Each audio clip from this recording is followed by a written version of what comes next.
ఫిలిప్పీలకు రాసిన పత్రిక 1వ అధ్యాయం 27 నుండి 30 వచనాలు.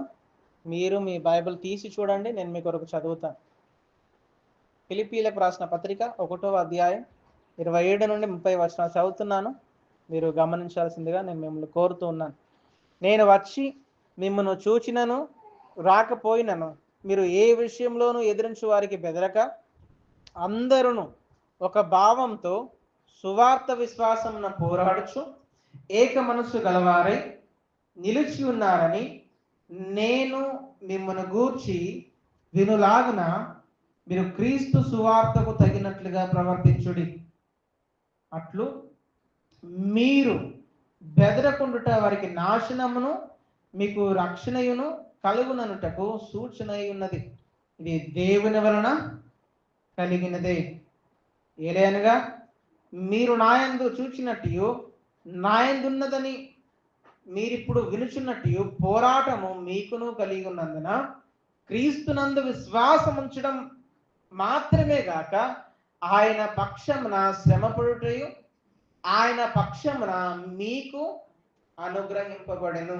ప్రార్థన చేసుకుందాం. పరలోకమందున్న మా తండ్రి,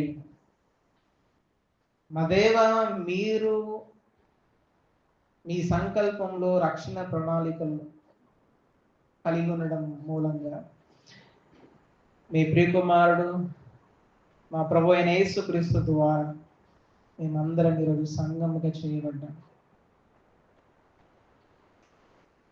అయ్యా, ఈ సంఘం నాకు శిరస్సు ప్రభు, మీరు ఈ సంఘంలో అవయవాలుగా మమ్మల్ని మీరు చేర్చారు. ఆయన నాడు సంఘం ఉద్భవించిన నాటి నుండి, పురుడు పోసిన నాటి నుండి ఈ రోజు వరకు, సంఘం నిలిచినంత వరకు సంఘముకు ఈ లేఖనాలు చాలా ప్రాముఖ్యం. అటువంటి లేఖనాలను ధ్యానించడానికి, వాటి ద్వారా మేము పోషించబడడానికి, వాటిలో మేము సేద తీరడానికి, వాటి ద్వారా మేము బ్రతకడానికి అయ్యా మమ్మల్ని మీరు లేఖనాల కింద నడిపిస్తున్నారు. వందనాలు. ఈరోజు మేము ఫిలిప్పీలకు రాసిన పత్రిక 1వ అధ్యాయం 27 నుండి 30 వచనాలు ధ్యానిస్తూ ఉంటుంటే సహాయం దయచేయండి, మాతో మాట్లాడండి. ఆత్మదేవ, మీ ఆత్మ నాకు అనుగ్రహించండి. మేము నీ వాక్యం చేత కడగబడ్డానికి, ఒప్పించబడ్డానికి, తద్వారా మేము మా ప్రభు అయిన యేసుక్రీస్తు వారి పోలికలకు మార్చబడ్డానికి, ఆయనకు సరైన ఆరాధికులుగా ఉండడానికి, ఆయనకు తగినట్లుగా మేము జీవించడానికి ఆత్మదేవ మీరు మమ్మల్ని పురుకొల్పండి, మమ్మల్ని నడిపించండి, మమ్మల్ని నియంత్రించండి. మేము మీతో నింపుకున్నట్లుగా సహాయం దయచేయండి. త్రియక దేవాన్ని శరణు కోరుతూ యేసుక్రీస్తు నామములో ప్రార్థించి వేడుకుంటున్నాం మా పరమ తండ్రి. ఆమేన్, ఆమేన్. ఒక సంఘం లోకాన్ని బాగా ప్రభావితం చేస్తుంది అనుకున్నాం. లోకాన్ని శక్తివంతంగా ప్రభావం చేస్తుంది, అంటే ప్రభావితం చేస్తుంది. లోకంపై శక్తివంతమైన ప్రభావాన్ని చూపిస్తుంది. ఒక సంఘం లోకం నుంచి ప్రత్యేకించబడ్డారు. వాళ్ళు ఎందుకు ప్రత్యేకించబడ్డారో ఆ ప్రత్యేకించబడిన ఉద్దేశాన్ని వాళ్ళు నెరవేరుస్తున్నారు. దేవుని యొక్క గుణాతిశయములను ప్రచురించడానికి వాళ్ళు చీకట్లో నుండి పిలువబడ్డారు. వాళ్ళు దేవుని యొక్క గుణగణాలను, దేవుని యొక్క స్వభావాన్ని, దేవుని యొక్క గొప్పతనాన్ని, దేవుని యొక్క ఔన్నత్యాన్ని లోకానికి చూపిస్తున్నారు. అది మాత్రమే కాదు, దేవుని యొక్క నీతి ప్రమాణాలతో, దేవుని యొక్క నియమాలతో వాళ్ళు జీవిస్తున్నారు, బ్రతుకుతూ ఉన్నారు. అలా బ్రతుకుతూ వాళ్ళు లోకంలో వెలుగు వలె ఉన్నారు, జ్యోతుల వలె వెలుగుతూ ఉన్నారు. ఇవన్నీ వాళ్ళు ఎందుకు చేస్తున్నారు అని మనం ఆలోచిస్తే మనం ఒక విషయాన్ని గమనించవచ్చు. అక్కడ వాళ్ళు యేసయ్యకు తగినట్లుగా జీవించే సంఘంగా ఉన్నారు. యేసేకు తగినట్లుగా జీవించే సంఘంగా ఉన్నారు. యేసేకు తగినట్లుగా జీవించే సంఘం లోకాన్ని శక్తివంతంగా ప్రభావితం చేస్తుంది. దేవుని గుణాతిశయములను ప్రచురపరుస్తుంది. దేవుని నీతి ప్రమాణాలతో జీవిస్తుంది. అలా జీవిస్తూ లోకంలో జ్యోతుల వలె వెలుగుతూ ఆ సంఘం ఉంటుంది. ఈరోజు మనం యేసేకు తగినట్లుగా జీవించే సంఘం గురించి ఆలోచిద్దాం. యేసేకు తగినట్లుగా జీవించే సంఘం గురించి ఆలోచిద్దాం. యేసేకు తగినట్లుగా జీవించే సంఘం ఏం చేస్తుందో, ఎలా ఉంటుందో చూద్దాం. మీకు మిమ్మల్ని నడిపించే దానికంటే ముందు ఈ ఈ ఈ అధ్యాయంను ఒకసారి మళ్ళీ జ్ఞాపకం చేసుకోవడం, వెనక్కి తిరిగి వెళ్ళడం మనకు చాలా అవసరం. పౌలు గారు ఫిలిప్పి సంఘానికి వందనాలు చెప్తాడు. ఫిలిప్పి సంఘమా, వందనాలు, మీకు నా మనసులో మీకు స్థానం ఉంది. మీరు దేవుని పనిలో పాలు పంచుకోవడం గురించి మీ గురించి సంతోషపడుతున్నా. మీరు గుర్తొచ్చిన ప్రతిసారి మీ గురించి సంతోషపడుతూ దేవునికి ప్రార్థన చేస్తున్నా, కృతజ్ఞతలు చెప్తున్నాను. అంతేకాకుండా నాకు శ్రమలు కలిగాయి. ఆ శ్రమలన్నీ యేసే గురించే కలిగాయి, యేసే సువార్త గురించే కలిగాయి. అవి ఆయన గురించి కలిగాయి అనడానికి రాజభవనాన్ని కాపలా కాసే ప్రేతోల్యమైన సేనకు, నేను జైల్లో ఉన్నప్పుడు నా దగ్గరికి చూడడానికి వచ్చిన వాళ్ళందరికీ కూడా తెలుసు. దానికి వీళ్ళు సాక్షులు అని పౌలు గారు ఈ అధ్యాయంలో చెప్పడం మనం చూస్తాం. అంతేకాదు ఆయన ఏమంటాడంటే, నాకు కలిగిన శ్రమలు వాటి వల్ల కొందరు ధైర్యం తెచ్చుకున్నారు. ధైర్యం తెచ్చుకొని కొంతమంది మంచి మనసుతో, ప్రేమతో సువార్తను ప్రకటించారు. ఇంకొంతమంది నాకు బాగా శ్రమలు కలగాలని, నేను ఇంకా ఇబ్బందులు గుండా వెళ్ళాలని కక్షతో సువార్త ప్రకటించారు. అయితే ఏదైతే ఏంది, యేసు ప్రభు ప్రకటించబడ్డాడు. దాన్ని బట్టి నేను సంతోషపడుతున్నాను, సంతోషిస్తున్నాను, ఇక ముందు కూడా సంతోషపడతాను అని అంటాడు. ఇంకా ముచ్చట ఏంటంటే, మీ ప్రార్థనల వల్ల, యేసు ప్రభు వారి ఆత్మ సహాయం వల్ల నాకు ఈ బంధకాల నుండి, ఈ శ్రమల నుంచి విడుదల కలుగుతుందన్న విషయం నాకు తెలుసు. ఎందుకంటే నేను దేవుని విషయంలో సిగ్గుపడక, ఇంతకుముందు సిగ్గుపడకుండా ధైర్యంతో నేను ఎలా దేవుని పని చేశాను, ఎలా సువార్త కొరకు కొనసాగాను. ఒకవేళ నేను దేవుని ఆత్మ సహాయం వల్ల, ప్రార్థన వల్ల విడిపించబడుతున్న నిశ్చయత నాకు ఉంది కదా. నేను విడిపించబడితే ఇక ముందు కూడా నేను బ్రతికినా చనిపోయిన నా జీవితం ద్వారా దేవుడు గణపరచబడతాడు. నేను బతికితే యేసే కోసం బతుకుతా, చనిపోతే నాకు ఇంకా లాభమే అనే మాటలు మనం ఈ అధ్యాయంలో చూస్తాం. ఇంకేమంటాడు ఆయన, బతికితే ఆయన పని కొరికి బతుకుతా, కానీ నాకైతే చనిపోయి యేసేతో ఉండాలన్న ఆశ ఉంది. ఈ రెండిట్లో ఏం కోరుకోవాలి నాకు దోస్తలేదు అన్న మాట పౌలు గారు ఈ అధ్యాయంలో చెప్పడం మనం చూస్తాం. ఇంకేమంటాడు ఆయన, చనిపోయి ఆయనతో ఉండాలని ఆశ ఉంది, కానీ నేను బతికి ఉండడం మీ గురించి ఇంకా అవసరమైంది. మీ గురించి నేను బ్రతకడం చాలా అవసరం. దీని గురించిన నమ్మకంతో నేను బతికి మీ దగ్గరికి రావాలనుకుంటున్నాను. మీరందరూ విశ్వాసంలో అభివృద్ధి పొందాలి, మీరు ఆనందించినట్లుగా మీ అందరితో కూడా ఉండడానికి నేను రావాలనుకుంటున్నాను. నేను రావడం వల్ల నన్ను బట్టి మీరు ఏసేయలో యేసు ప్రభువులో మీరు గొప్పగా భావించడం, నన్ను బట్టి అతిశయించడం అధికమవుతుంది అని పౌలు గారు అన్న ఈ మాటలన్నిటిని కూడా మనం ఎక్కడ చూస్తాం తెలుసా? 1వ అధ్యాయం 1వ వచనం నుంచి 26 వచనాల్లో మనం చూస్తాం. ఇప్పుడు 27 నుంచి 30 వచనాలు మనం మంచిగా గమనిస్తే, ఈ 27 నుంచి 30 వచనాలు మీకు ఇలా అర్థం కావడానికి నేను చెప్పడానికి ప్రయత్నం చేస్తాను. మీకు తెలంగాణ భాషలో చెప్తాను. మీకు ఒక ముచ్చట చెప్పాలి. ఏం ముచ్చటనంటే, నేను మీ దగ్గరకు వచ్చినా రాకపోయినా, మీరు ఏ విషయంలో కూడా మీకు ఇబ్బంది కలిగించే వారికి బెదరొద్దు. మీరు బెదరకుండా ఒక్క భావంతో, ఒక్క మనసుతో, ఏక మనసుతో మీరు సువార్త కోసం పోరాడుతున్నారు నేను వినేటట్లుగా, మీరు యేసయ్య సువార్తకు తగినట్లుగా జీవించండి, మీరు ప్రవర్తించండి, మీరు బతకండి, మీరు నడవండి. ఇలా మీరు చేయడం వల్ల మిమ్మల్ని ఎవరైతే ఇబ్బంది పెడుతున్నారో, ఎవరైతే మీకు వ్యతిరేకంగా ప్రవర్తిస్తున్నారో, ఇదిగో ఇటువంటి ప్రవర్తన, ఇటువంటి నడవడిక, ఇటువంటి జీవితం వాళ్ళ నాశనానికి కారణమవుతుంది.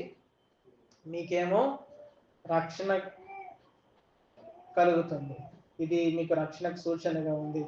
అయితే ఇటువంటి ప్రవర్తన, ఇటువంటి జీవితం, ఇలా నడుచుకోవడం ఎక్కడి నుండి వచ్చింది? దేవుని నుండే వచ్చింది అన్నమాట పౌలు గారు చెప్పడం మనం చూస్తాం. ఇంకేమంటాడు ఆయన 29-30 వచనాల్లో, మునుపు నాకు శ్రమలు కలిగినాయి అన్న ముచ్చట మీరు విన్నారు కదా. నాకు పోరాటాలు కలిగినాయి, నాకు ఇబ్బందులు కలిగినాయి, నాకు బాధలు కలిగినాయి అన్న ముచ్చట్లు అన్నీ మీరు విన్నారు. మీరు వాటి గురించి విన్నారు కూడా, వాటిని చూశారు కూడా కదా, మీరు వాటిని చూసిరు కూడా. అయితే నాకు కలిగిన పోరాటాలు ఏవైతే ఉన్నాయో, శ్రమలు ఏవైతే ఉన్నాయో, బాధలు ఏవైతే ఉన్నాయో, ఇప్పుడు అవి మీరు కూడా ఎదుర్కొంటారు. అయితే ముచ్చట వినండి. యేసయ్యలో విశ్వాసం ఉంచడం, ఆయన కొరకు శ్రమ పడడం, యేసయ్య నీకు అవకాశం ఇచ్చాడు అన్న మాట చెప్పాడు కదా. ఆయనలో విశ్వాసం ఉంచడానికి నీకు అవకాశం ఇచ్చింది ఎవరు? యేసయ్యే. ఆయన కొరకు శ్రమ పడే అవకాశం ఇచ్చింది ఎవరు మీకు? యేసయ్యే అనే విధంగా ఫిలిప్పీ సంఘాన్ని పౌలు గారు ప్రోత్సహించడం మనం 27-30 వచనాల్లో మనం చూస్తాం. ఈ ఈ ఈ భాగం అంతటిని మీకు క్లుప్తంగా అర్థం చేసుకోవడానికి ఇలా చెప్తాను. 27-30 వచనాలు మనం ఇదంతా మంచిగా చదివినప్పుడు ఈ భాగాన్ని మనం ఇట్లా అర్థం చేసుకోవచ్చు. జీవించండి, నిలబడండి, పోరాడండి, శ్రమపడండి అని అంటాడు. జీవించండి, నిలబడండి, పోరాడండి, శ్రమపడండి అంటాడు. 27వ వచనంలో ఏమంటాడు? యేసు సువార్తకు తగినట్లుగా జీవించండి అంటాడు. 27వ వచనంలో ఏమంటాడు? ఏక మనసుతో ఏక భావంతో బెదరకుండా నిలబడండి అంటాడు. 27వ వచనంలో ఏమంటాడు? సువార్త విశ్వాసం కోసం నిర్భయంగా పోరాడండి అంటాడు. 29-30 వచనాల్లో సంతోషంగా యేసయ్య కోసం శ్రమపడండి అని అంటాడు. ఈ భాగాన్ని మనం ఇట్లా అర్థం చేసుకోవచ్చు. జీవించండి, ఇంకేమంటాడు? నిలబడండి, పోరాడండి, శ్రమపడండి. ఈ భాగాన్ని అర్థం చేసుకోవడానికి మనం ఇలా ప్రయత్నించవచ్చు. 27, 28, 29 వచనం మనం గమనిస్తే మనము ఈ విషయాలను అర్థం చేసుకుంటాము. నేను మీకు ఒక చదువుతాను. ఆ విషయాలు మనం ఆలోచించడానికంటే ముందు, నేను వచ్చి మిమ్మల్ని చూచినను రాకపోయినాను, మీరు ఏ విషయంలోనూ ఎదిరించి వారికి బెదరక అంటాడు. ఎదిరించి వారికి బెదరక అందరూ ఒక్క భావంతో సువార్త విశ్వాస పక్షంలో పోరాడుచు ఏక మనసు గలవారై నిలిచి ఉన్నారని నేను మిమ్మల్ని గూర్చి వినులాగున మీరు క్రీస్తు సువార్తకు తగినట్లుగా ప్రవర్తించండి. అట్లు 28వ వచనం, 27, 28 వచనాలు కలిసి ఉంటాయి. అట్లు మీరు బెదరకుండుట వారికి నాశనమును మీకు రక్షణయును కలుగునట్టుకు సూచన అయి ఉన్నది, దేవుని వలన కలిగినది. 29వ వచనం అంటాడు, ఏలైనగా మీరు నాయందు చూసినట్టు నాయందు ఉన్నది మీరు ఇప్పుడు వింటున్నట్టు పోరాటం మీకు కూడా కలిగి ఉన్నది అంటాడు. ఇక్కడ 27వ వచనం మీరు గమనించారా? 27వ వచనం 27, 28 కలిసి ఉంటాయి. ఈ భాగంలో మనం మధ్యలో గమనిస్తే ఒక మాట అంటాడు పౌలు గారు, మీరు ఎవరు? మీరు సంఘం. ఏ సంఘం? ఫిలిప్పీలో ఉన్న సంఘం. ఈ సంఘానికి ఏం చెప్తున్నాడు? జైల్లో ఉన్న వ్యక్తి, శ్రమలు అనుభవిస్తున్నటువంటి ఒక వ్యక్తి, జైలుకు బయట ఉన్నటువంటి వ్యక్తులతో ఏం చెప్తున్నాడో తెలుసా? మీరు ఎవరు? సంఘం. సంఘమా, మీరు క్రీస్తు సువార్తకు తగినట్లుగా ప్రవర్తించండి అంటాడు. ఇక్కడ ఈ మాటను పౌలు గారు అన్నప్పుడు దీని గురించిన భావం మీకు తెలియాలి. ఈ ఫిలిప్పీ రోమన్ కాలనీ అన్న విషయం మీకు తెలుసు కదా, ఇదివరకు నేను మీకు చెప్పాను. ఈ ఫిలిప్పీ రోమన్ కాలనీ, ఈ ఫిలిప్లో ఉండే వాళ్ళందరూ కూడా రోమ ప్రభుత్వ పౌరులు. రోమ ప్రభుత్వ పౌరులు. ఇప్పుడు మనం భారతదేశంలో ఉన్నాం కదా, ఈ భారతదేశంలో ఉన్న వాళ్ళందరం ఎవరు? మనం భారతీయులం కదా. ఇప్పుడు అక్కడ ఫిలిప్లో ఉన్న వాళ్ళందరూ కూడా రోమీయులు, రోమ పౌరులు అని మనం చెప్పవచ్చు. ఈ ఫిలిప్లో ఉన్న వాళ్ళందరూ కూడా కొన్ని గవర్నమెంట్ నుంచి వచ్చే పథకాలను, హామీలను వీళ్ళు పొందుకుంటారు. గవర్నమెంట్ నుంచి వీళ్ళకు స్పెషల్గా రక్షణ కూడా ఉంటుంది. రక్షణ వీళ్ళని గవర్నమెంట్ కాపాడుతుంది. పథకాలు వీళ్ళకి దొరుకుతున్నాయి. గవర్నమెంట్ ఏ హామీలు అయితే ఇస్తుందో ఆ హామీలు వీళ్ళకి అందించబడుతున్నాయి. అది మాత్రం కాదు, పన్నులు ఉంటాయి కదా, ట్యాక్స్ మనం కడతాం చూడండి, ట్యాక్స్. ఇప్పుడు మన దగ్గర జిఎస్టీ, ఎస్జిఎస్టీ లాంటివి అట్లాంటివి ఉన్నాయి కదా. అప్పుడు ఇట్లాంటి ట్యాక్స్ పన్నుల భారం అప్పుడు ఉండేది.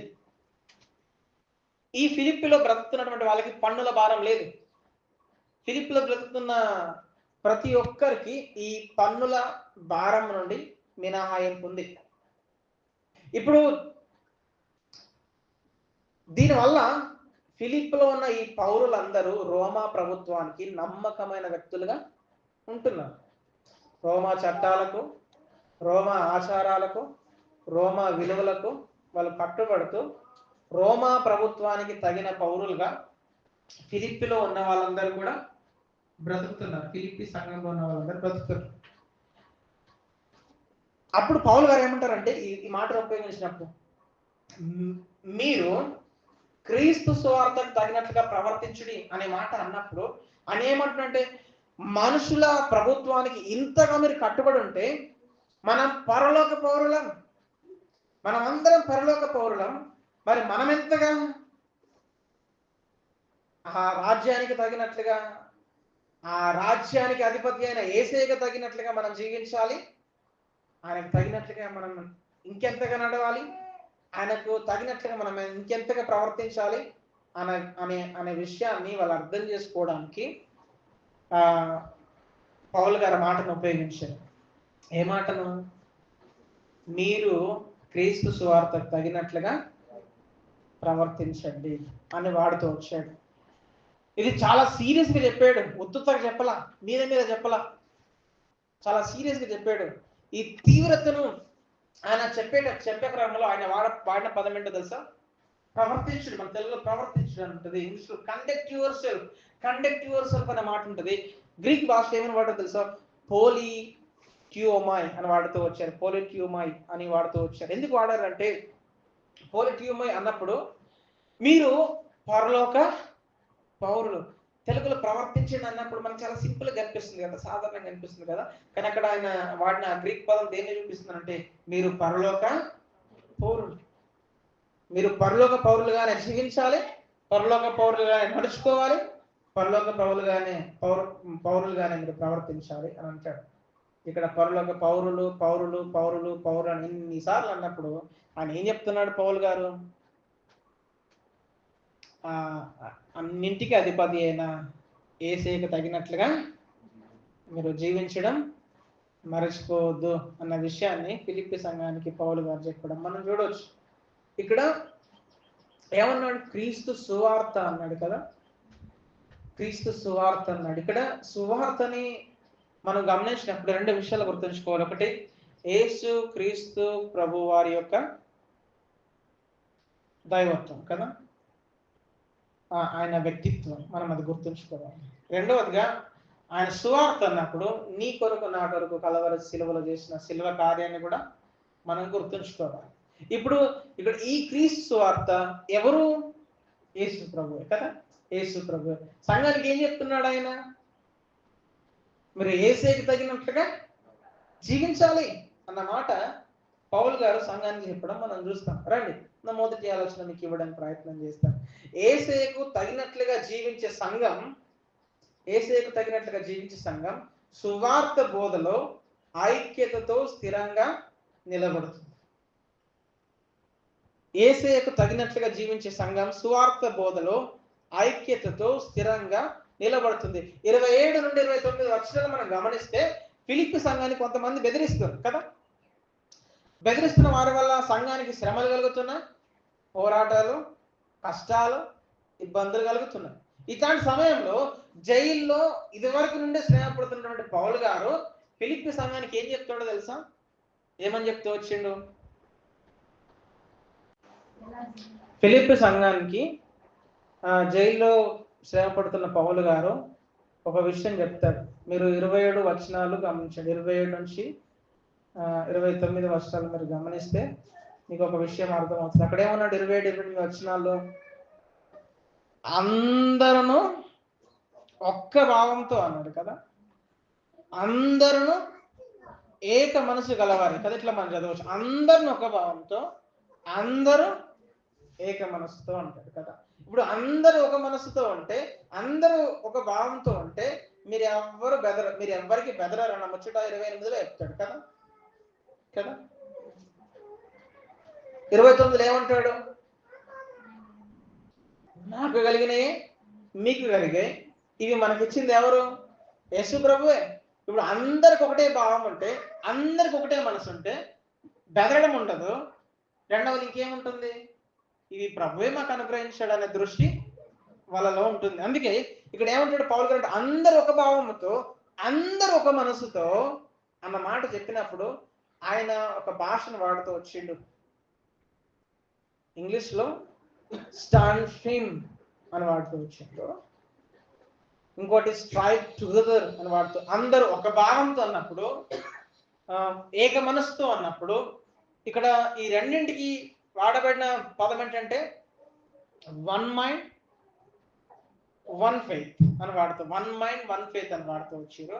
కిందకి వచ్చి చూస్తే నిలిచి ఉన్నారు అనే పదం మనం చూస్తాం కదా 27-28 వచనాల్లో, నిలిచి ఉన్నారని, స్టాండింగ్ ఫిమ్. ఇక్కడ పౌలు గారు ఏమంటున్నారంటే, సైనికులందరూ యుద్ధం చేస్తున్నప్పుడు వాళ్ళు ఎట్లుంటారు? స్థిరంగా నిలబడతారు కదా. గుట్టకొకడు అంటుంటాడా? ఉండరు, స్థిరంగా వాళ్ళు నిలబడతారు. ఒక్క మనసు ఉంటుంది వాళ్ళకి, అంతే కదా. వాళ్ళ లక్ష్యం పైన ఒకే మనసు ఉంటుంది వాళ్ళకి. అందుకే పౌలు గారు ఏమంటారంటే ఇది చెప్తున్నప్పుడు, మీరు సైనికుల వలె ఒక మనసుతో మీరు ఉండండి, నిలిచి ఉండండి అన్న మాట చెప్తారు. తర్వాత ఇంకొక పదం కూడా వాడుతూ వచ్చింది కదా, స్ట్రైవ్ టుగెదర్ అన్న మాట ఉంటుంది ఇంగ్లీష్లో. మీరు ఏక మనసుతో, అందరూ ఒక భావంతో మీరు పోరాడాలని చెప్తాడు కదా, పైన చెప్తూ వస్తాడు. ఆ మాటలు మనం అక్కడ చూస్తాం. అవి మన తెలుగులో కొంచెం అటు ఇటుగా ఉంటాయి కానీ ఇంగ్లీష్లో బాగుంటుంది. స్ట్రైవ్ టుగెదర్, మీరు కలిసి పోరాడండి అని పౌలు గారు చెప్పినప్పుడు అక్కడ కూడా ఆయన ఒక దృష్టితో మాట్లాడుతున్నాడు, ఒక భాషను ఉపయోగించాడు. ఇప్పుడు క్రికెట్ ఆడటం మీరు చూసారా? క్రికెట్ ఆడుతున్నప్పుడు దాంట్లో టీమ్స్ ఉంటాయి కదా, టీంలు ఉంటాయి. అటొక టీం ఇటొక టీం ఉంటుంది. కబడ్డీ ఆడుతున్నప్పుడు అటొక టీం ఇటొక టీం ఉంటుంది. ఏ ఆటలు చూసినా, బయట ఆడే అవుట్డోర్ గేమ్స్ ఏవి చూసినా కూడా అటొక టీం ఇటొక టీం ఉంటుంది. ఆ టీం ఏమంటాం మనం? జట్టు అంటాం కదా. మీరు ఆటల పోటీలు ఆడుతున్నప్పుడు మీరు ఒక జట్టుగా కలిసి ఒక్క భావంతో మీరు పోరాడండి అని పౌలు గారు ఫిలిప్పీ సంఘానికి చెప్తున్నాడు. ఇది ఎలా అవుతుంది అంటే, మీరు సైనికుల వలె ఒక్క మనసుతో, జట్టు వలె ఒక్క భావంతో మీరందరూ సువార్త బోధలో ఐక్యతతో ఉంటూ, ఒకటిగా ఉంటూ, స్థిరంగా నిలబడండి అన్నమాట పౌలు గారు సంఘానికి చెప్తున్నాడు. సువార్త బోధ ఏంటి? ఏం చెప్తూ వచ్చాడు అక్కడ? సువార్త బోధ. మీకు మంచిగా అర్థం కావాలంటే ఇలా చెప్తాను. అక్కడ క్రీస్తు సువార్తకు తగినట్లుగా, ఇప్పుడు ఆ క్రీస్తు సువార్త ఏం చెప్తుంది? ఆ క్రీస్తు సువార్త మన విశ్వాసానికి కారణం, అవునా కాదా?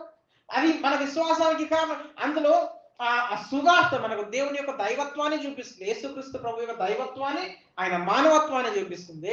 ఆయన నీ కొరకు నా కొరకు కలవరి శిలువలో చేసిన శిలువ త్యాగాన్ని చూపిస్తుంది కదా. మన అందరినీ కూడా విశ్వాసంలో నడిపించింది ఆ బోధలోనే ఆదిమ సంఘం కూడా నిలవబడింది. ఈ సువార్త బోధ మన విశ్వాసానికి కారణం. ఏ సువార్త బోధ? యేసుక్రీస్తు సువార్త. ఇప్పుడు అంటాడు ఆయన ఏమంటాడంటే, ఇదిగో దీంట్లో మీరు ఐక్యతతో స్థిరంగా మీరు నిలబడండి. దీని ద్వారానే అవుతుంది కదా. ఇది లేకుండా అవుతుందా? అవ్వదు. పిల్లర్స్ లేకుండా, పునాది లేకుండా ఒక రెండు అంతరాల బిల్డింగ్ మనం కట్టగలుగుతామా? అవుతుందా? సౌడు భూమి, నేల సరిగ్గా లేదు, బేస్మెంట్ లేదు, దానికి పిల్లర్లు లేవు, 2 అంతరాలు బంగ్లా కట్టిస్తాం, ఉంటుందండి? ఉంటుంది. ఖచ్చితంగా బేస్ అనేది అవసరం. మన విశ్వాసానికి బేస్ ఏంటో తెలుసా? సువార్త బోధ. ఈ సువార్త బోధ మనల్ని యేసయ్య వైపుకు నడిపించింది కదా. ఈ సువార్త బోధ యేసయ్యను తెలుసుకోవడానికి కారణమైంది. ఈ సువార్త బోధ మనల్ని సంఘంలోకి చేర్చింది. ఈ సువార్త బోధ మనం అందరం కలిసి సంఘంగా వ్యక్తిగత పరిశుద్ధతలో ఎదగడానికి ప్రోత్సహిస్తుంది. ఈ సువార్త బోధ మనమందరం ఒకరి పట్ల ఒకరు ప్రేమ కలిగి ఉండడానికి మనల్ని బలపరుస్తుంది. ఈ సువార్త బోధ సంఘంలో మనకి మధ్యలో ఐక్యతను పుట్టించింది.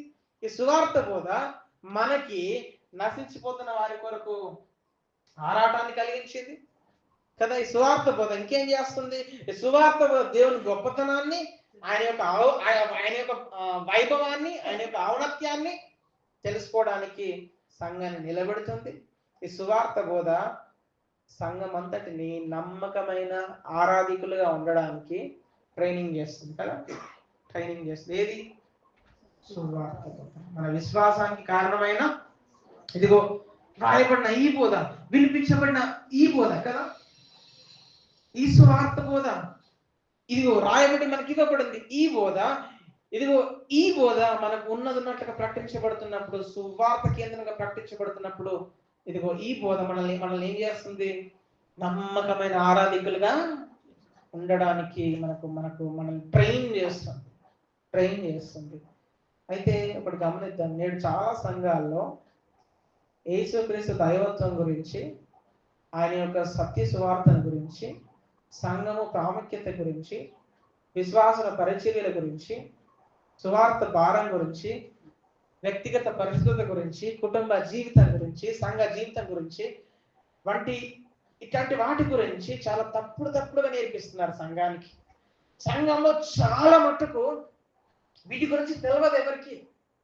తెలిసిన అరకొర జ్ఞానం, ఆ అరకొర జ్ఞానం కూడా లేఖనంలో లేనిదే, వాక్యంలో లేనిదే, అన్ని పనికి మాలినవే బయట నేర్పించబడ చాలా అన్ని సంఘాలని చెప్పట్లేదు, చాలా సంఘాల్లో మాత్రం ఇదే జరుగుతుంది. మీకు ఆ విషయం తెలుసా? చాలా సంఘాల్లో యేసు ప్రభు సృష్టించబడిన దేవుడు అనే తప్పుడు బోధ ఉంది. నీకు తెలుసా? సృష్టించబడిన దేవుడు, నువ్వు పుట్టినట్టు ఆయన పుట్టాడు అని లాజికల్ గా తప్పుడు మాటలు మాట్లాడతారు ఆయన పుట్టిక గురించి.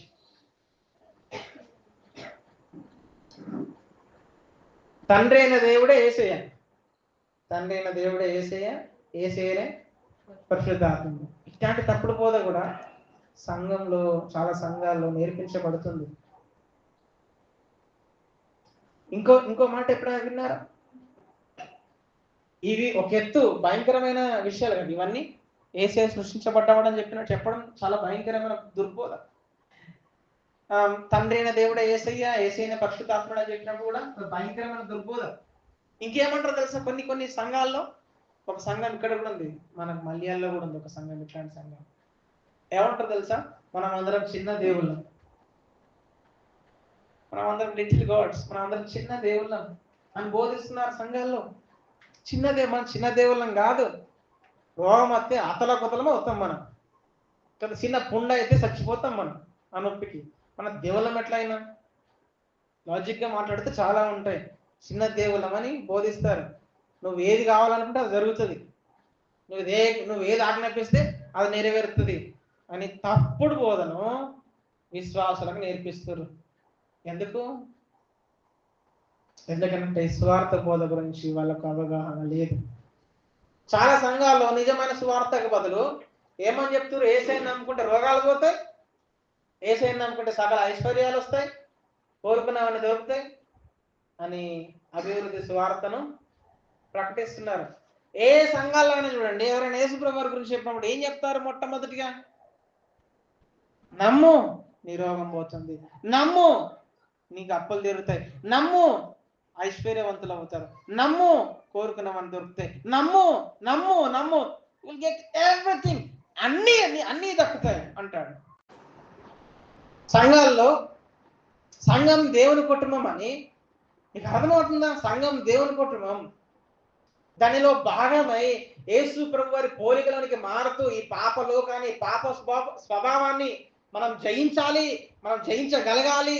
ఇదిగో ఈ సంఘం ద్వారానే, ఈ కుటుంబం ద్వారానే నువ్వు నేను ఈ పాప స్వభావాన్ని, ఈ పాప లోకాన్ని జయించగలుగుతాము.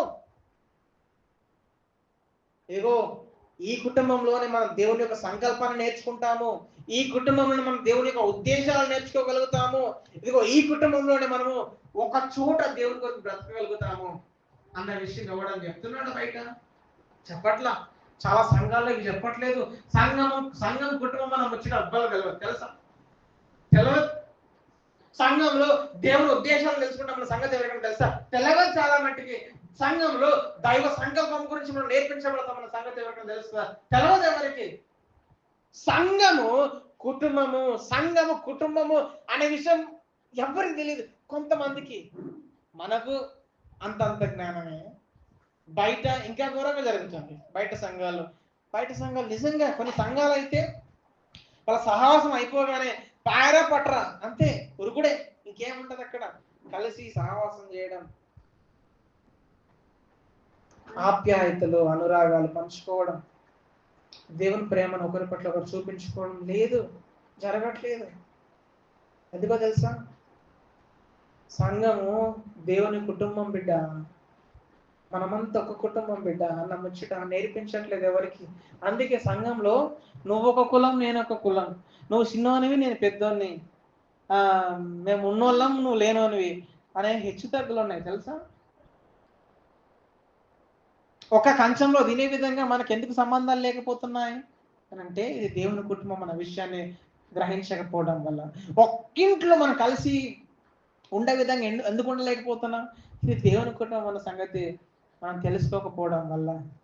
ముక్కు ఇటు పెడితే అదేమంటారు దాన్ని, మూతట్టు పెడతాం కదా. ముక్కు ఇటు మూతట్టు, చెవులు ఇటు ఎంటికలు అట్టు, కొత్తది అన్నట్టు మా జీవితాలు అట్లా ఉన్నాయి. చెప్పట్లేదు చాలా సంఘాలు. ప్రతి విశ్వాసికి సంఘంలో పరిచర్యలు ఉన్నాయి తెలుసా? ప్రతి ఒక్కరు పనిచేసే అవయవాలని కొరింథీయులకు రాసిన పత్రికలో పౌలు గారు చాలా స్పష్టంగా చెప్తూ వచ్చాడు. మొదటి పత్రికలో కదా, మనమందరం అవయవాలం.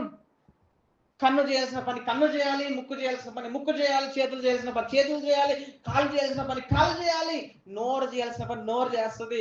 మనం అందరం అవయవాలం. దేవుడు మనల్ని రక్షించుకొని తన రక్తంతో కడిగి, ప్రియులారా, నిన్ను నన్ను సంఘంలోకి చేర్చింది ఎందుకో తెలుసా?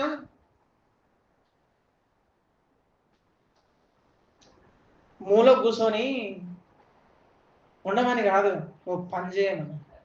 ఒకరి క్షేమం కోసం, సంఘ క్షేమాభివృద్ధి కోసం నువ్వు పని చేయమని. మనలో అందరికి పనులున్నాయి.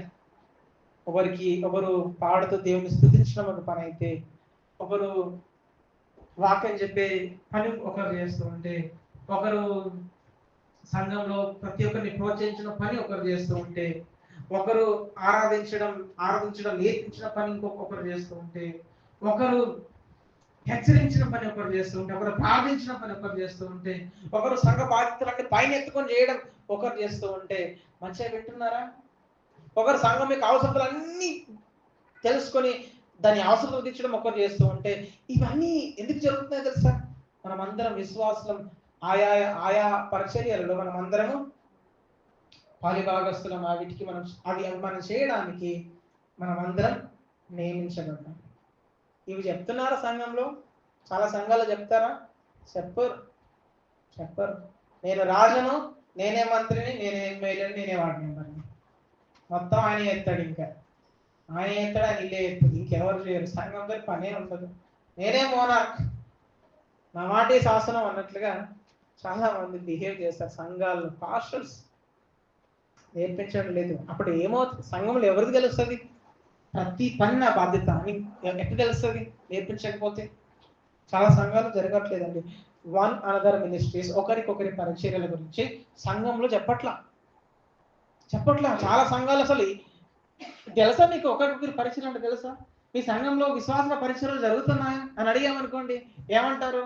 కాలుగడుడా తెలుసు కదా, అదొక్కటే తెలుసు కాలుగడుడు, ఇంకేం తెలియదు, అదొక్కటే తెలుసు. అట్లున్నాయి సంఘాలు. నశించిపోతున్న వారికి సువార్త ప్రకటించాలని ఆశ, నశించిపోతున్న వారికి సువార్తను ప్రకటించే సమర్పణ నువ్వు నేను కలిగి ఉండాలని బల్లగొద్ది చాలా సంఘాలు నేర్పించడం లేదు. ఎందుకో తెలుసా? చెప్పడానికి సువార్త తెలియదు. ఒకవేళ సువార్త గురించి ఉన్నట్టుగా చెప్పినా కూడా చాలా సంఘాల్లో ఎటువంటి మనుషులు తెలుసా? దేడి దిమాక్. కొంచెం మనకు అర్థం కావడానికి పదం వాడుతున్నా, దేడి దిమాక్ మనుషులు ఉన్నారు. కోడితలకాయ మనుషులు. వీళ్ళకి వినే మనసు ఉండదు, నేర్చుకునే మనసు వీళ్ళకు ఉండదు. సువార్త అంటే ఏంటో తెలుసుకుంటే కదా దాని మాదిరి మనకు తెలిసేది. సువార్త మనకు అర్థమవుతాయి కదా దేవుని యొక్క గొప్పతనం తెలుసుకునేది. అది తెలుసుకున్నప్పుడు మనం ఎట్లా రక్షించబడ్డాము. రక్షణ లేని వారు చాలా మంది నశించిపోతున్నారు. సంఘంలో చాలా మంది ఉన్నారు యేసుప్రభు వారిని తెలియని వాళ్ళు, యేసుప్రభు ఎవరు వ్యక్తిగతంగా తెలియని వాళ్ళు. వాళ్ళ కోసం ఆశ పుడుతున్నారు కదా, వాళ్ళ కోసం సమర్పణ మనలో కలుగుతుంది. ఇవి చాలా సంఘాల్లో కనిపించట్లేదు. చాలా సంఘాల్లో వ్యక్తిగత పరిశుద్ధత గురించి చెప్తున్నా. వ్యక్తిగతంగా నువ్వు నేను ప్రతి ఒక్కరూ సంఘంగా కలిసి మనం వ్యక్తిగత పరిశుద్ధతలో ఎదగాలి, వ్యక్తిగతంగా పరిశుద్ధమైన జీవితాన్ని జీవించాలి. వ్యక్తిగతమైన పరిశుద్ధ జీవితాన్ని మనం జీవించడానికి దేవుడు మనల్ని సంఘంలోకి చేర్చాడు. సంఘంతో మనం కలవకుండా, సంఘంతో ఉండకుండా నువ్వు నేను వ్యక్తిగత పరిశుద్ధతలో ఎదగలేము అనే సంగతి ఎవరని చెప్తున్నారా? బయట చెప్పట్లా. చాలా మటుకు అన్ని సంఘాల గురించి నేను మాట్లాడట్లేదు. కొన్ని సంఘాలు ఉన్నాయి జరగట్లేదు. చాలా ప్రమాదం తెలుసా? నువ్వు నేను మనమందరం వ్యక్తిగత పరిశుద్ధమైన జీవితాన్ని జీవించడానికి ఇదిగో స్థానిక సంఘమే ఆధారం. ఈ స్థానిక సంఘంలోనే నువ్వు నేను వ్యక్తిగతంగా పరిశుద్ధతలో ఎదగగలుగుతాం. స్టీఫెన్ డేవిడ్ అన్న ఒక మాట అన్నాడు, సంఘం లేని విశ్వాసి ఆత్మీయ దేశ దిమ్మరి అన్న మాట అన్నాడు. ఆత్మీయ దేశ దిమ్మరి. అతను విశ్వాసే కావచ్చు, కానీ ఆత్మీయంగా ఎదగడం మాత్రం అతని జీవితంలో సాధ్యపడదు. మనమందరం సంఘానికి అంటుకట్టుబడి ఉండకపోతే మనం ఎవ్వరూ కూడా వ్యక్తిగత పరిశుద్ధతలో ఎదగడం సాధ్యము అవ్వదు. అది మనం గుర్తుంచుకోవాలి. చాలా సంఘాల్లో ఇవి నేర్పించట్లేదు. నేర్పించినా కూడా నేర్చుకునే మనసు కలిగిన వాళ్ళు కూడా ఎవరు లేరు. మనకులాగా చెప్తున్నప్పుడు నిద్రపోవడం, చెప్తున్నప్పుడు పెడచేవన పెట్టడం, ఇట్లాంటి మనుషులు కూడా వేరే దగ్గర కూడా ఉన్నారు. ఇంకా కుటుంబ జీవితం గురించి చాలా సంఘాలు నేర్పిస్తున్నారా? సువార్త బోధ గురించి తెలిస్తే కదా, సువార్త బోధ వీళ్ళకి అర్థమవుతే కుటుంబ జీవితం దేవుని అధికారానికి తలొగ్గి దైవాధికారానికి లోబడుతూ కుటుంబ జీవితం ఫలించాలి అనే సంగతి చాలా సంఘాల్లో చెప్పట్ల. కొన్ని సంఘాల్లో ఒక్కానికి 2 భార్యలు ఉంటారు. పాస్టర్ అట్టంటం దగ్గరికి పోయి నువ్వు చేస్తున్నది వాక్యానుసారం కాదు అని చెప్పి వానికి భార్య ఉండగా వాడు ఇంకొక ఆమెతో అక్రమ సంబంధం పెట్టుకుంటాడు. అది తెలిసిన కాపర్లు పోయి హెచ్చరించారు. పురుషులన్న భర్తలు ఉండగా పరాయి వాళ్ళని చూడడం, పరాయి పురుషులతో అక్రమ సంబంధం పెట్టుకోవడం, ఇట్లాంటివి జరుగుతాయి. కొన్ని సంఘాలు తెలిసిన సంఘ కాపరి చెప్తే వాళ్ళు సంఘానికి రావడం ఎట్లా పని చేస్తారో ఏమో. అంటే క్షమించండి ఆ పదం ఇట్లా వాడతాను. వాళ్ళు ఖచ్చితంగా అడిగాను అనుకోండి సంఘానికి రారేమో అనే భయం ఉంటుంది. అట్లాంటి మనుషులు ఉంటే ఎంత, లేకపోతే ఎంత. అది కుటుంబ జీవితంలో భాగం కాదు కదా. కుటుంబ జీవితం పరిశుద్ధతలో ఎదుగుతూ దైవాధికారానికి తలొగ్గుతూ భార్యాభర్తలు దైవోద్దేశాలను నెరవేరుస్తూ ఒకరికొకరు అంటుకట్టబడి ఒకరినొకరు హత్తుకొని వారి పిల్లల్ని దేవుని యొక్క సంఘం యొక్క వాతావరణంలో పెంచాలి. ఇలా పెంచలేకపోతున్నారు. దానికి గల కారణం ఏంటో తెలుసా?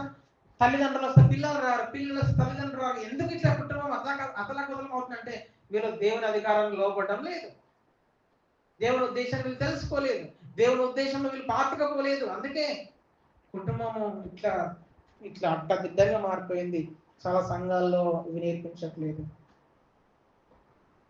సంఘ జీవితం కూడా చాలా అవసరం. మనకి ఎందుకు సంఘ జీవితం అవసరం? మనం ఎందుకు సంఘానికి రావాలి? ఎందుకు మనం సంఘ సహవాసంలో ఉండాలి? ఎందుకు మనకు సంఘ సహవాసం అవసరం? మనమందరం విశ్వాసంలో ఎదగడానికి సంఘ సహవాసం అవసరం. కష్టం లేకపోతే నువ్వు ఒంటరిగా ఉండి నువ్వు విశ్వాసంలో ఎదగలేవు. మనం కలిసి ఉంటేనే విశ్వాసంలో ఎదుగుతాం, మనం కలిసి ఉంటేనే కుటుంబ జీవితంలో ఎదుగుతాం, మనం కలిసి ఉంటేనే జవాబుదారితనంలో ఎదుగుతాం. జవాబుదారితనం చాలా అవసరం, అకౌంటబిలిటీ చాలా అవసరం. ప్రతి ఒక్క విశ్వాసి కాపరికి జవాబుదారుగా ఉండడం అవసరం. ప్రతి ఒక్క విశ్వాసి మరొక విశ్వాసికి జవాబుదారుగా ఉండడం అవసరం. నన్ను ఎవడు అడుగుతాడులే అన్నట్లుగా చాలా మంది విశ్వాసులు ఇప్పుడు బ్రతుకుతున్నారంటే దానికి కారణం ఏంటో తెలుసా? నేర్పించడం చక్కగా నేర్పించకపోవడం, ఒకవేళ చక్కగా నేర్పించే మనసు అని లేకపోవడం, లేదంటే చక్కగా నేర్పించే మనసుతో నేర్చుకునే బుద్ధి వినటోళ్ళకి లేకపోవడం కదా. వినేటోళ్ళకి లేకపోవడం వల్ల ఇది జవాబుదారితనం లేదు. జవాబుదారులు ఎక్కడ ఉండగలుగుతాం? మనం సంఘంలోనే ఉండాలి. సంఘంలో ఉండడం నేర్చుకోవాలి. మనం నమ్మకత్వంగా ఉండడం సంఘంలోనే సాధ్యం అవ్వాలి కదా.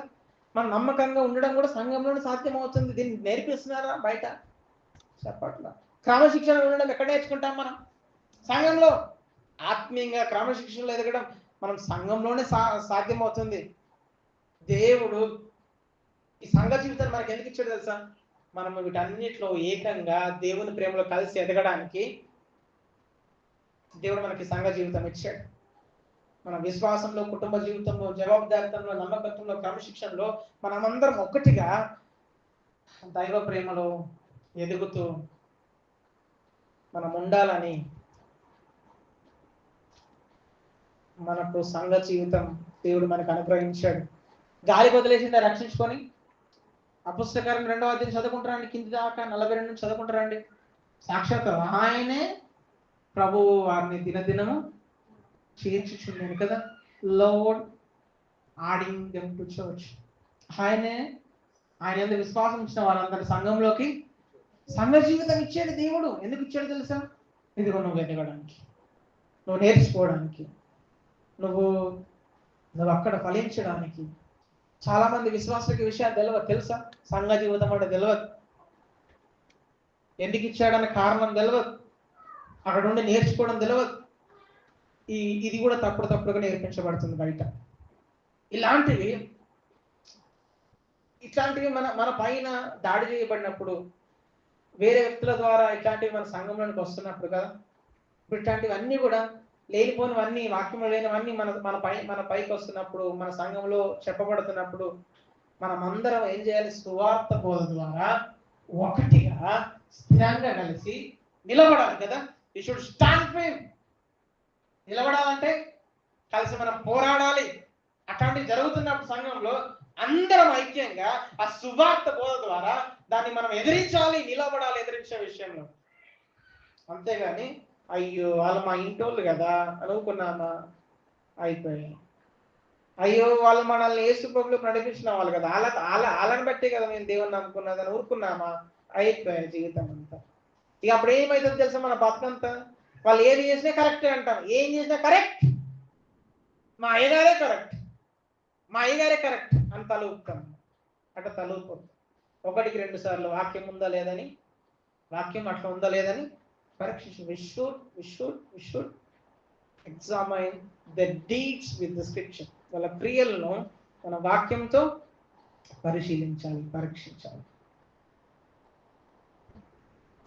యేసుకు తగినట్లుగా జీవించడం అంటే ఆయన చెప్పినట్లు, ఆయన చేసినట్లు, ఆయన ఉద్దేశించినట్లు మనం వాటిలో ఒకటిగా స్థిరంగా నిలబడ్డాం. ఇది ఎట్లా చేయగలుగుతాం? మనకి ఇవ్వబడిన వాక్యం ద్వారానే కదా. ఇది ఎట్లా చేయగలుగుతాం? మనకు ప్రకటింపబడుతున్న సువార్త వాక్యంను నమ్మకంగా ధ్యానించడం ద్వారా, నేర్చుకోవడం ద్వారానే సాధ్యమవుతుంది. అందుకే యూదా పత్రిక 3వ వచనంలో ఏమంటాడు తెలుసా? పరిశుద్ధులకు ఒక్కసారి అప్పగింపబడిన బోధ నిమిత్తం మీరు పోరాడండి. మీకు అప్పగించబడింది ఆ బోధ, ఆ సువార్త బోధ అప్పగించబడింది. ఆ సువార్త బోధ మన విశ్వాసానికి కారణం. ఏమని చెప్తాడు ఇప్పుడు?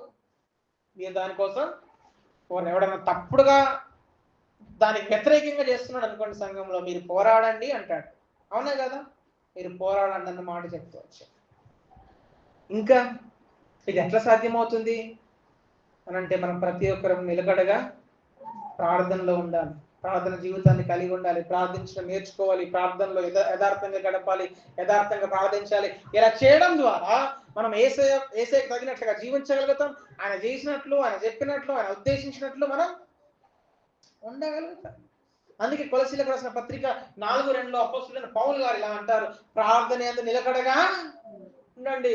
స్టాండ్ ఫైమ్ అంటాడు, నిలకడగా ఉండండి అన్నమాట చెప్తూ వస్తాడు. పేతురు రాసిన మొదటి పత్రిక 4:7 పేతురు గారు ఇలా అంటారు, అంతము సమీపమై ఉన్నది, అంతము సమీపించింది, అది జాగ్రత్తగా వినండి, మీరు స్వస్థ బుద్ధి గలవారై ప్రార్థన చేయటం మెలకువగా ఉండండి. మెలకువగా ఉండండి. మనం మెలకువగా ఉంటామా? గాఢ నిద్రపోతాం. మనం మెలకువగా ఉంటామా? మన మన మన అదృష్టం అంతా పక్కకు పెడతాం. మనం మెలకువగా ఉంటామా? మందమతులుగా బుద్ధిహీనులుగా బ్రతుకుతాం. యేసుక్రీస్తు ప్రభువారు ఆయన తండ్రి చిత్తానికి లోబడుతూ ఎప్పటికీ ఎన్నటికీ కలుసుకోలేని నీతి న్యాయములను కృపా సమాధానములను కల్వరి శిలువలో ఆయన శిలువనెక్కి దేవుని ఉగ్రతను భరించి వాటిని ఒకటి చేశాడు. ఆయన సమాధి చేయబడి 3వ రోజున తిరిగి లేచి ఆయన మన పక్షంగా నిలవబడ్డాడు. ఆయన అంత గొప్ప కార్యం నీ కొరకు నా కొరకు చేస్తే మరి మనమెంతగా సువార్త బోధలో ఐక్యంగా ఉంటూ ఒకటిగా ఉంటూ స్థిరంగా నిలబడాలి. ఇది వ్యక్తిగతంగా చేయాలి, సంఘంగా కూడా చేయాలి. ఎలా సాధ్యమవుతుంది? నువ్వు మంచిగా నేర్చుకున్నప్పుడు, నువ్వు నమ్మకంగా సంఘంతో కలిసి అంటు కట్టబడ్డప్పుడు ఇది సాధ్యమవుతుంది. ఇవి ఎన్ని కష్టాలు వచ్చినా, ఎన్ని శ్రమలు వచ్చినా, ఎన్ని ఇబ్బందులు వచ్చినా, నీ ఇంట్లో వాళ్ళు చేయాలి నాకేం మొక్కరా అని నిన్ను అన్నా కూడా, నిన్ను వెక్కిరించినా కూడా, చల్ ఇంట్లో నుంచి బయటకు వెళ్ళని మాట్లాడినా కూడా, నీ ఇంట్లో నుంచి నీ విశ్వాసానికి శ్రమలు వస్తున్నా, బయట నుంచి వస్తున్నా, ఇంకెక్కడి నుంచి వస్తున్నా, ఇన్ని పోరాటాల్లో మనం చేయాల్సిన ఒక పని అంటే తెలుసా? సంఘానికి నమ్మకంగా ఉండడం, ఆయనకి నమ్మకంగా ఉండడం, ఆ బోధ విషయం మనం ఐక్యంగా ఉండడం, స్థిరంగా ఉండడం, వ్యక్తిగతంగా సంఘంగా మనం నిలబడడం, ఇది చాలా అవసరం. నన్ను మిమ్మల్ని ప్రోత్సహించనివ్వండి. ఎటువంటి శ్రమలు పోరాటాలు మీకు కలిగిన సువార్త బోధ గురించి నేర్చుకోండి, నేర్పించండి. దాని ద్వారా ఐకమత్యంలోనికి రండి, స్థిరంగా కదలకుండా నిలబడండి. మన వాళ్ళని ఏమన్నా అనుకుంటారేమో అని తప్పుడు బోధన ఎదిరించే విషయంలో దయచేసి రాజీ పడకండి. సంఘ పవిత్రతను కాపాడే విషయంలో అందరం మనం స్థిరంగా నిలబడాలి. ఇప్పటిదాకా యేసుకు తగినట్లుగా జీవించే సంఘం సువార్త బోధలో ఐక్యతతో స్థిరంగా నిలవబడుతుందని మనం మొదటిగా చూసాం కదా. ఇప్పుడు రెండవది చూద్దాం రండి. నేను త్వరగా ముగిస్తాను, త్వరగా రండి. 29-30 వచనాలు. 29-30 వచనాలు. ఏలే అనగా మీరు నాయందు చూచినట్టు నాయందున్నదని మీరు ఇప్పుడు వినుచున్నట్టు పోరాటము కదా అక్కడ అంటాడు, పోరాటము మీకు కలిగి ఉన్నందున క్రీస్తునందు విశ్వాసం ఉంచడం మాత్రమే కాక ఆయన పక్షంలో శ్రమపడుటయు ఆయన పక్షంలో మీకు అనుగ్రహింపబడింది. ఇక్కడ పౌలు గారు ఫిలిప్పి సంఘానికి ఏం చెప్తున్నాడు? ఆయన యేసుక్రీస్తునందు విశ్వాసం ఉంచారు కదా మీరు, ఆయన విశ్వాసం ఉంచడం, ఆయన కొరకు శ్రమ పడుతున్నారు కదా, ఆయన కోసం శ్రమ పడడం, ఇవి రెండు మీకు ఎవరిచ్చారు? యేసు ప్రభువే వాటిని మీకు వరంగా అనుగ్రహించాడు. వరంగా ఆయన మీకు ఒక కృపగా వాటిని అనుగ్రహించాడు అన్న మాటను పౌలు గారు ఫిలిప్పి సంఘానికి చెప్పడం మనం చూస్తాం. ఇక రెండో విషయం మీకు చెప్తాను. యేసుకు తగినట్లుగా జీవించే సంఘం ఏం చేస్తుంది? యేసు కొరకు సంతోషంగా శ్రమ పడుతుంది. యేసు కొరకు సంతోషంగా శ్రమ పడుతుంది ఈ సంఘం. ఇక్కడ ఏమన్నాడు తెలుసా? 1వ అధ్యాయం 29వ వచనంలో, నాకు పోరాటాలు కలిగాయి, నాకు శ్రమలు కలిగాయి, నాకేం కలిగాయో ఇప్పుడు అదే పోరాటం మీకు కూడా కలిగి ఉన్నందరా అన్నాడు కదా. ఇప్పుడు పౌలు గారు ఎదుర్కొన్న పోరాటాలు శ్రమలు ఎవరు ఎదుర్కొంటారు? ఫిలిప్పి సంఘం ఎదుర్కొంటుంది కదా. ఫిలిప్పి సంఘం ఎదుర్కొంటుంది. ఏమంటున్నాడు ఆయన? అరే ఆయన ఎంత విశ్వాసం ఉంచడం మాత్రమే కాదు, ఆయన కోసం కష్టపడడం కూడా దేవుడు మీకు అనుగ్రహించాడు, ఆ కృపను అనుగ్రహించాడు. ఇక్కడ అనుగ్రహింపబడెను అనే మాట పౌలు గారు వాడినప్పుడు అక్కడ గ్రీక్ లో వాడిన పదం ఏంటో తెలుసా? నాకు ఇంత జ్ఞానం ఉందని మాటలు చెప్తలేనండి మీకు, అక్కడ ఉన్నటువంటి అర్థం మీకు అర్థం కావడానికి చెప్తున్నాను. ఎకరిస్తే అని వాడుతూ వచ్చారు. ఎకరిస్తే అని వాడినప్పుడు దాని అర్థం ఏంటో తెలుసా? మంజూరు చేయబడిందని అర్థం. ఏం చేయబడిందని? మంజూరు చేయబడిందని అర్థం. ఇప్పుడు పౌలు గారు ఏమంటారు? మీరు యేసుక్రీస్తులో విశ్వాసం ఉంచారు కదా, మంచిది. యేసు కోసం శ్రమ పడుతున్నారు కదా, మంచిది. వీటిని మీకు మంజూరు చేసింది ఎవరు? యేసయ్యనే. దీనికి ఇంకొక అర్థం ఏంటో తెలుసా? కృపగా వాడారు. ఇప్పుడు మీ విశ్వాసం ఉంచడం దేవుడు మీకు ఇచ్చిన కృపా వరమే, ఆయన కోసం శ్రమపడడం కూడా దేవుడు మీకు ఇచ్చిన కృపావరమే అంటాడు. ఇక్కడ పౌలుకు కలిగిన శ్రమలు, ఫిలిప్పి సంఘానికి కలిగిన శ్రమలు అన్ని కూడా ఎవరి వల్ల అనుగ్రహించబడ్డాయి? ఇప్పుడు దేవుని వల్లనే, యేసు ప్రభు వల్లనే అనుగ్రహించబడ్డాయి. వాళ్ళ కృపగా అనుగ్రహించబడి ఎంత ధన్యులండి వాళ్ళు, చాలా ధన్యులు కదా. యేసు ప్రభు వారు కొండ మీద ప్రసంగం చేస్తున్నప్పుడు మత్తయి సువార్త 5వ అధ్యాయం 10వ వచనంలో ఇట్లా అన్నాడు. ఏమన్నాడు? నీతి నిమిత్తం హింసించబడేవారు ధన్యులు, పరలోక రాజ్యం వారిది. అంటే ఆయన కొరకు శ్రమపడే వాళ్ళందరూ కూడా ధన్యులు. వాళ్ళు నిశ్చయంగా దేన్ని స్వతంత్రించుకున్నారు, దేన్ని పొందుకున్నారు? దేవుని రాజ్యాన్ని. అందరు హింసించబడతారా ఆ విషయంలో? యేసు ప్రభు కొరకు కాదు. ఎవరైతే యేసు ప్రభు వారిని సొంత రక్షకునిగా వాళ్ళ జీవితంలో పొందుకున్నారు వాళ్ళు మాత్రమే కదలకుండా ఆయన కొరకు మనస్ఫూర్తిగా శ్రమ పడతారు. అపోస్తుల కార్యముల గ్రంథం 8వ అధ్యాయంలో ఆ కాలమున సంఘముకు గొప్ప హింస కలిగినందున వాళ్ళందరూ చెదిరిపోయారని వాక్యం చెప్తుంది. తర్వాత 4వ వచనంలో ఏమంటారు? 4వ వచనంలో ఏం జరుగుతుంది? 1వ వచనంలో గొప్ప హింస కలిగింది, అందరూ చెదిరిపోయారు. ఎంత హింస కలిగిందో తెలుసా? వాళ్ళ ఊర్లో ఉండకుండా, వాళ్ళ ప్రాంతంలో ఉండకుండా వేరే ప్రాంతాలకు చెదిరిపోయారు. వాళ్ళ పుట్టి పెరిగిన ఊర్లను కూడా విడిచిపెట్టి వెళ్ళిపోయారు. అంత కష్టాలు కలిగినాయి, అన్ని శ్రమలు వచ్చినాయి యేసు ప్రభు వారిని నమ్మినందుకు. ఎవరికి? సంఘానికి. కానీ ఏం జరిగిందో తెలుసు? 4వ వచనంలో వాళ్ళు చెదిరిపోతూనే ఏం చేశారు? సువార్తను ప్రకటించకుండా సంచారం చేశారు. వాళ్ళు అనుకున్నారు కదా, మేము దేవుని నమ్ముకున్నందుకు మాకు శ్రమలు వచ్చినాయిరా, అయ్యో ఏంద్ర ఈ బాధ అనుకున్నారు. కాదు, దేవుని నమ్మినందుకు శ్రమలు వచ్చినాయని వాళ్ళు బాధపడకుండా వాళ్ళ సొంత ఊర్లను, సొంత ప్రాంతాలను విడిచిపెట్టి పోతున్నా కూడా ఏం చేసుకుంటూ పోయారు? సువార్త ప్రకటించుకుంటూ పోయారు. ఆ సువార్త ప్రకటించుకుంటూ పోయిన వాళ్ళకి ఇంకేం జరిగినా పర్వాలేదు, వాళ్ళ జీవితంలో చచ్చినా పర్వాలేదని చావుకు తెగించి వాళ్ళ విశ్వాసానికి కారణమైన విషయాన్ని ప్రకటించుకుంటూ వెళ్ళిపోయారు. యేసుకు తగినట్లుగా జీవించే సంఘం ఆయన కొరకు సంతోషంగా శ్రమ పడుతుంది. ఎవరు బలవంతం పెట్టరు, కష్టపడరు, ఎవరు బలవంతం పెట్టడు. సంతోషంగా, మనస్ఫూర్తిగా, ఇష్టపూర్వకంగా వాళ్ళంతటి వాళ్ళే ముందుకు వస్తారు ఆయన కోసం శ్రమ పడడానికి. ఇక్కడ ఒక విషయాన్ని గుర్తుంచుకోవాలి. నీ బలహీనత వల్ల, నీ పాపం వల్ల, నీ నిర్లక్ష్యం వల్ల, నీ అనవసరమైన విధానం వల్ల నీకు కలుగుతున్న శ్రమలు ఉన్నాయి చూడండి, అవి దేవుని నుండి వచ్చేవి కాదు. నీ బలహీనత వల్ల, నీ పాపం వల్ల, నీ నీ నీ నీ నిర్లక్ష్యం వల్ల నీకు కలిగినాయి. అవి నీకు దేవుడు ఇచ్చడానికి లేదు, అవకాశం లేదు. మన దేవుడు మనకి ఎప్పుడు ఇస్తాడు? ఆయన వరకు మనకి ఎప్పుడు శ్రమలు కలుగుతాయి? నీ కుటుంబం నేను వ్యతిరేకిస్తున్నా, నువ్వు ఆయనను నమ్మేవాడు, ఆయన అందు విశ్వాసం ఉంచేవాడు, ఆయన అందు విశ్వాసం ఉంచున్నావు చూడు, ఇదిగో నీ కుటుంబం నుంచి వచ్చే వ్యతిరేకతలన్నీ కూడా ఆయన ఇచ్చిన శ్రమలే. మనం ఒక విషయం గుర్తుంచుకోవాలి. యేసుక్రీస్తు ప్రభువు కోసం బాధలు అనుభవించడం, శ్రమలు అనుభవించడం, ఇవన్నీ దేవుడు ఇచ్చిన అన్న దృష్టి మనకు ఉండాలి. ఎవరిచ్చిన దృష్టి ఉండాలి? దేవుడు ఇచ్చిన దృష్టి ఉండాలి. యేసు ప్రభు కొరకు సంఘం శ్రమ పడడానికి కారణాలు ఏంటో తెలుసా?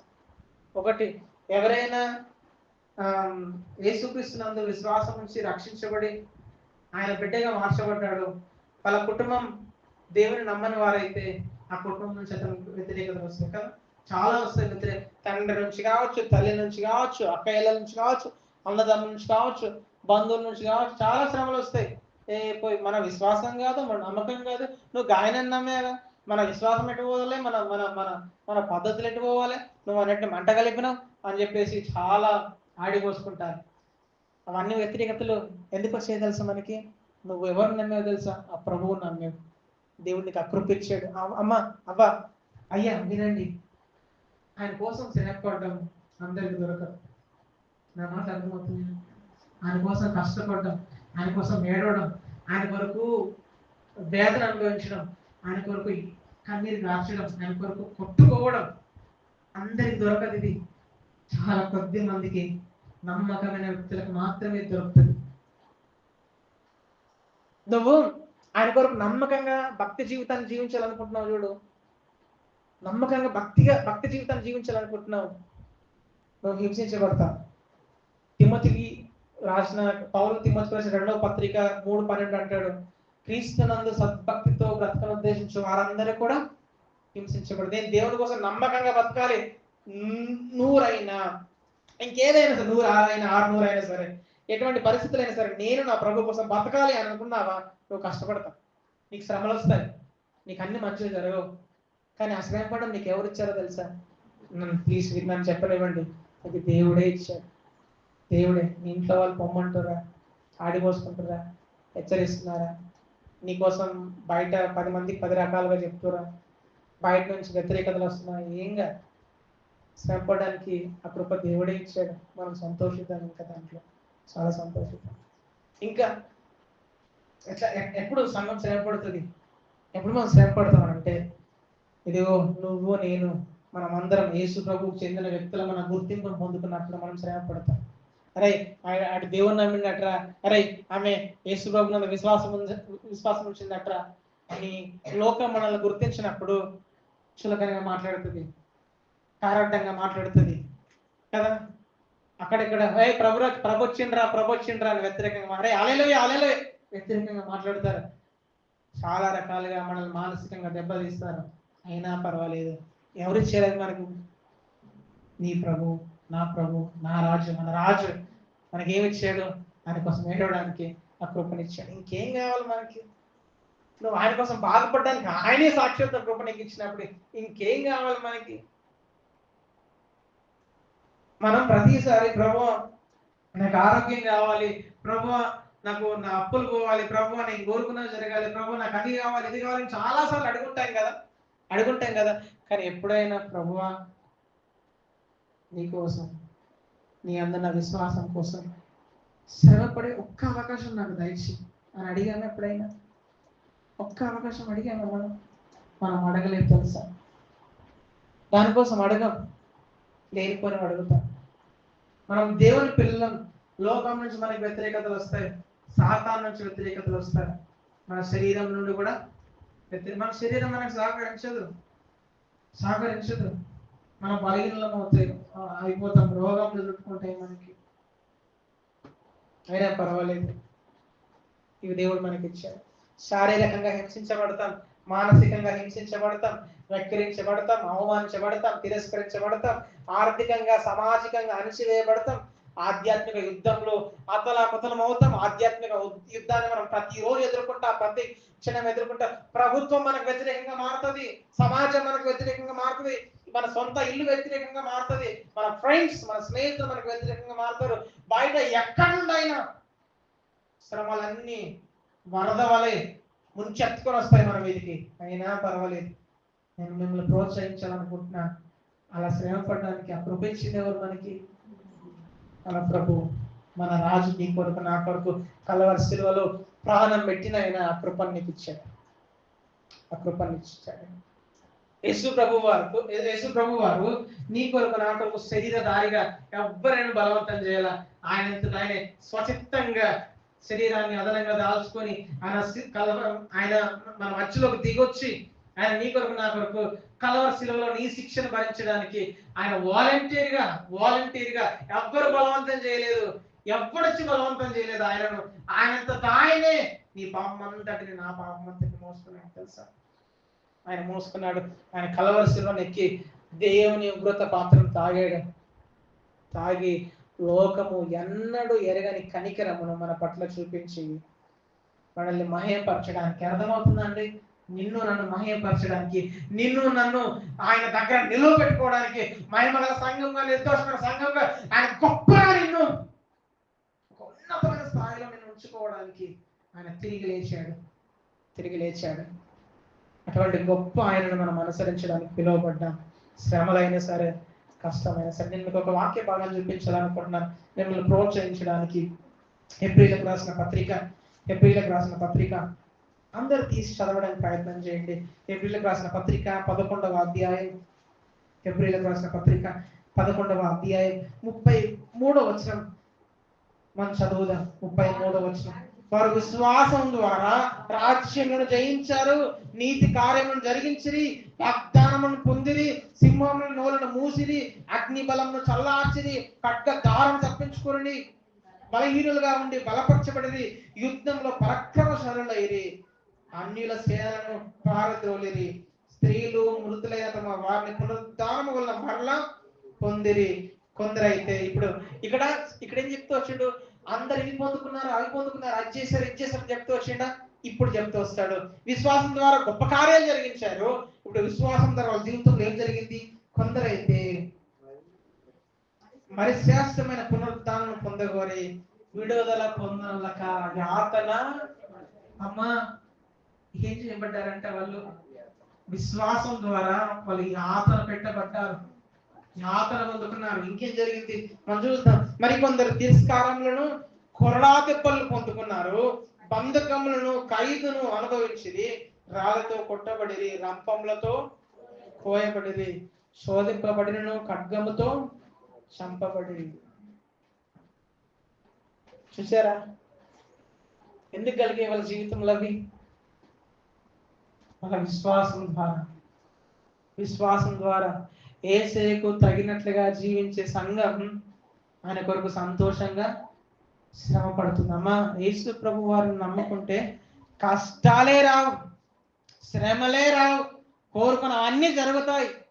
అవును అని మనం చాలాసార్లు నమ్మే పరిస్థితిలో ఉన్నాం కదా. అవి నేను జరగవని నేను చెప్పట్లేదు, కానీ వీటికి మించి ఆయన కొరకు శ్రమ పడడం ఉంటుంది. ఆరోగ్యం వచ్చినప్పుడు సంతోషపడకండి, నీ పనిలో సమృద్ధి దొరికినప్పుడు సంతోషపడకండి, నీ రోగములన్నీ పోయినప్పుడు సంతోషపడకండి. ఆయన కొరకు శ్రమపడే అవకాశం దొరికినప్పుడు సంతోషపడండి. నేను మీకు ఒక విషయం చెప్తాను, నా జీవితంలో జరిగింది, ఇదివరకు నేను పంచుకున్నాను. మన చర్చలు ఊరు చేసారు కదా, వెనక కట్టుకుంటున్నా చర్చలు కట్టుకోమని చెప్పి కూల్ చేసేది. సంఘంలో నుంచి కూడా చాలా వ్యతిరేకతలు వచ్చాయి. కొంతమంది అన్నారు, మాకు చెప్పి కట్టిండా, మమ్మల్ని అడిగి కట్టిండా అని లేనిపోని మాటలు బయట మాట్లాడారు, సాటిపోటి మాటలు మాట్లాడారు, చాలా రకాలుగా మాట్లాడారు. బయట నుంచి వ్యతిరేకత, సంఘం నుంచి వ్యతిరేకత, ఎక్కడి నుంచి సహకారం లేదు నాకు. ఇంకా బయట కూడా నా సాక్ష్యాన్ని పాడు చేయడానికి చాలా చాలా చాలా ప్రయత్నాలు చేశారు. ఇంట్లో కూర్చొని నేను ఏడుస్తున్నప్పుడు మా చిన్నోడు, మా రెండోడు, వాడికి ఏం తెలియదు తెలుసా, వాడు వచ్చి డాడీ మేము ఎందుకు ఏడుస్తున్నావు డాడీ, ఇవన్నీ నీకు ఏసీ అని ఇచ్చాను కదా, ఏసీ ఎవరు చెప్తారు వానికి నాకు ఇవన్నీ ఏసీ ఇచ్చాడని.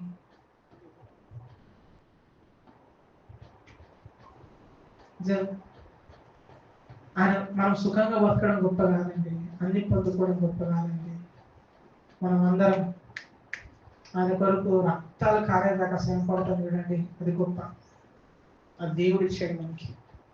థామస్ బ్రూక్స్ అన్న వ్యక్తి ఇట్లా అంటాడు, పరిశుద్ధులకు కలిగే శ్రమలు శరీర సంబంధమైన ఆనందం కంటే మేలు. అంత బాగుంది కదా. అందుకే పేతురు తను రాసిన మొదటి పత్రిక 4:13 అంటాడు, క్రీస్తు శ్రమలలో మీరు పాలివారైనంతగా సంతోషం. యేసు ప్రభు వారు మీ కొరకు ఎట్లాంటి శ్రమలు అనుభవించాడు, ఆ శ్రమలు మీరు పొందుతున్నంతగా సంతోషించండి అని చెప్తూ వస్తాడు. పేతురు యోహానులని అపోస్తల కార్యం 5వ అధ్యాయం చదివితే, పేతురు యోహానులు సువార్తను ప్రకటిస్తున్నప్పుడు, దేవుని రాజ్య సువార్త కొరకు వాళ్ళు ప్రయాసపడుతున్నప్పుడు, వాళ్ళని చెరసాలలో వేశారు. సమాజ మందిరంలో వాళ్ళు ప్రకటిస్తున్నప్పుడు, వాళ్ళను దేవాలయంలో ప్రకటిస్తున్నప్పుడు వాళ్ళని తీసుకొని వెళ్ళారు కదా, మీరు అలా నామమున ఎంత మాత్రం ప్రకటించవద్దు అన్నప్పుడు వాళ్ళు అన్నారు, మేము కన్న వాటిని విన్న వాటిని చెప్పక ఉండలేము అన్నారు.